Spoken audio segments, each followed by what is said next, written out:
जय Shri Krishna, Radhe Radhe. Welcome my dear student. देखो आज अपने डिस्कशन करेंगे एक्सरसाइज 5.2 का क्वेश्चन नंबर 17 और क्वेश्चन नंबर 18।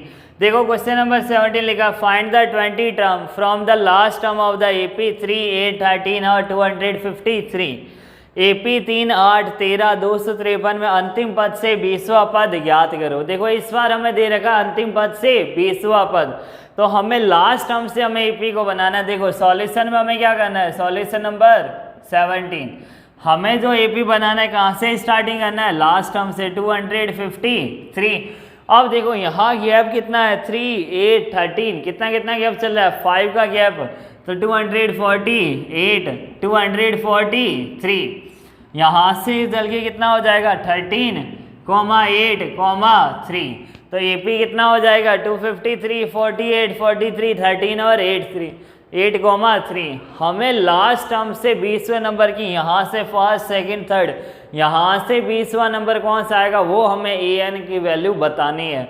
तो देखो ए एन की वैल्यू अपने को फाइंड करना है। ए कितना हो गया 253, डी कितना हो जाएगा 248 माइनस में 253 कितना हुआ -5।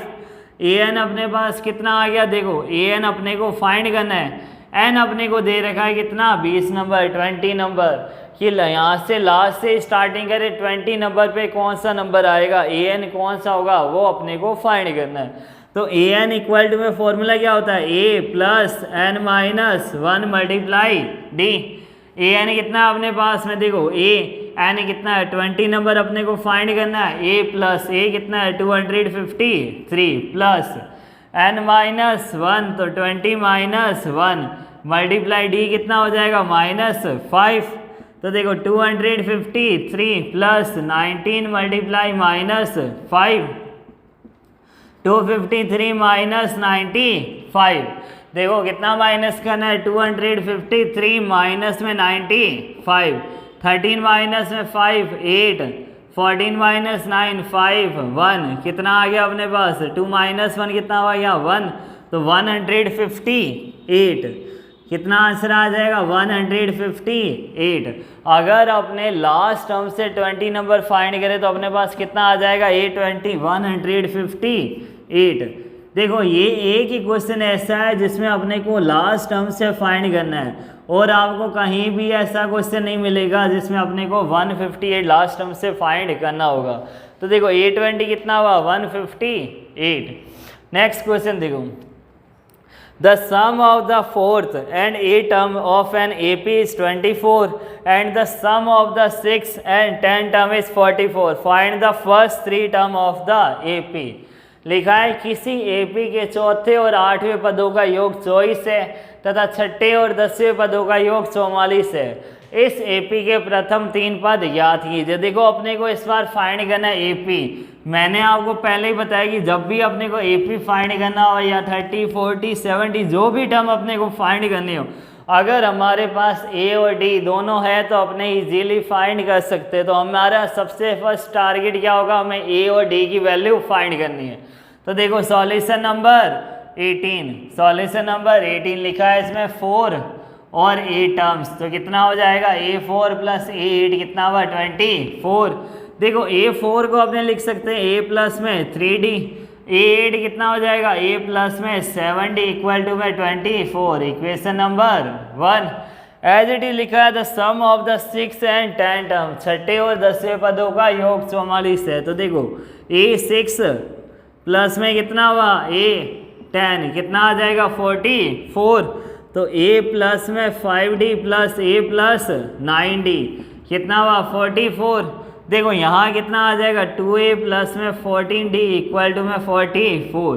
देखो यहाँ इसको भी अपने सॉल्व कर सकते हैं, कितना आ जाएगा देखो यहाँ से 2A प्लस में 10D इक्वल टू में 24, ये हो जाएगी इक्वेशन नंबर 1। देखो A plus A 2A 3D plus में 7D कितना हुआ 10D इक्वल टू में 24, तो ये इक्वेशन नंबर 1 होगी अपने पास। ये इक्वेशन नंबर 2। अब अपने क्या करेंगे, इक्वेशन 2 माइनस फर्स्ट, समीकरण 2 माइनस 1 से समीकरण 2 माइनस 1। देखो समीकरण 2 माइनस 1 से, तो 2 कितना लिखा है 2A प्लस में 14 डी इक्वल टू में कितना है 44। समीकरण फर्स्ट कौन सी, देखो इक्वेशन नंबर 1 2a प्लस में 10d इक्वल टू में कितना हुआ 24। देखो यहाँ माइनस और यहाँ माइनस। माइनस किस लिए किया, क्योंकि दोनों साइन प्लस है, ये वैल्यू कट नहीं हो सकती। तो कट करने के लिए अपने को साइन चेंज करना है, तो साइन चेंज करेंगे तो सबके साइन चेंज हो जाएंगे। जहाँ जहाँ प्लस है वहाँ माइनस हो जाएगा, जहाँ माइनस है वहाँ प्लस। तो यहाँ भी प्लस था, यहाँ भी प्लस था, यहाँ भी प्लस था, तो तीनों के इसमें चेंज हो गए माइनस में। कट हो गया ये 14 माइनस में 10 कितना हुआ 4d इक्वल टू में कितना हुआ 20। अब देखो 4d इक्वल टू में कितना है 20, तो d की वैल्यू कितना आया 20 अपॉन में 4, तो d हमारे पास कितना आ गया 5। अब ये d की वैल्यू अपने कहाँ पुट करेंगे, इक्वेशन नंबर 1 में। देखो अब अपने को क्या करना है, ये वैल्यू d कहाँ पुट करना है, इक्वेशन नंबर 1। कितना लिखा था, देखो इक्वेशन नंबर 1 2a प्लस में 10d इक्वल टू में कितना था 24, ये थी इक्वेशन नंबर 1। अपने क्या लिखेंगे, value d put in equation 1। d का मान समीकरण 1 में रखने पर, d का मान समीकरण 1 में रखने पर कितना हो जाएगा, देखो 1 में रखने पर यहाँ हमारे पास है 2a प्लस में 10 मल्टीप्लाई d कितना है, यहाँ देखो 5 इक्वल टू में 24। अब देखो 2a प्लस में कितना आ जाएगा 50 इक्वल टू में कितना हुआ 24। 2a इक्वल टू में कितना हो जाएगा 24 माइनस 15। अब देखो ये स्मॉलेस्ट वैल्यू है, ये बिगर वैल्यू, प्लस माइनस दोनों साइन डिफरेंट आ रहे हैं, तो 50 माइनस में 24 26, लेकिन बिगर वैल्यू का साइन माइनस है तो क्या हो जाएगा माइनस में 26। a इक्वल टू में माइनस में 26 अपॉन में 2 कितना आ जाएगा माइनस का 13। तो देखो a हमारे पास कितना आया माइनस में 13 और d हमारे पास कितना आ गया 5। देखो a कितना है माइनस में 13 और d हमारे पास है 5। अपने को क्या बनानी है AP, तो AP सीरीज क्या बोलते हैं, फर्स्ट टर्म होगी a प्लस में d, a प्लस में 2d, a प्लस में 3d। हमें 3 टर्म्स चाहिए, तो हमें क्या करना है 3 टर्म अपने को फाइंड करना है। तो देखो यहाँ फर्स्ट टर्म अपने पास कितना है माइनस में 13 कॉमा माइनस में 13 प्लस में d कितना है 5 माइनस 13 प्लस 2 मल्टीप्लाई 5। तो देखो माइनस का 13 माइनस 13 प्लस 5 माइनस का 8, यहाँ कितना हो जाएगा माइनस 8 माइनस में 13 प्लस में 10 कितना आ जाएगा माइनस 3। तो अपने पास 3AP कौन सी आ गई माइनस में 13 माइनस 8 माइनस 3।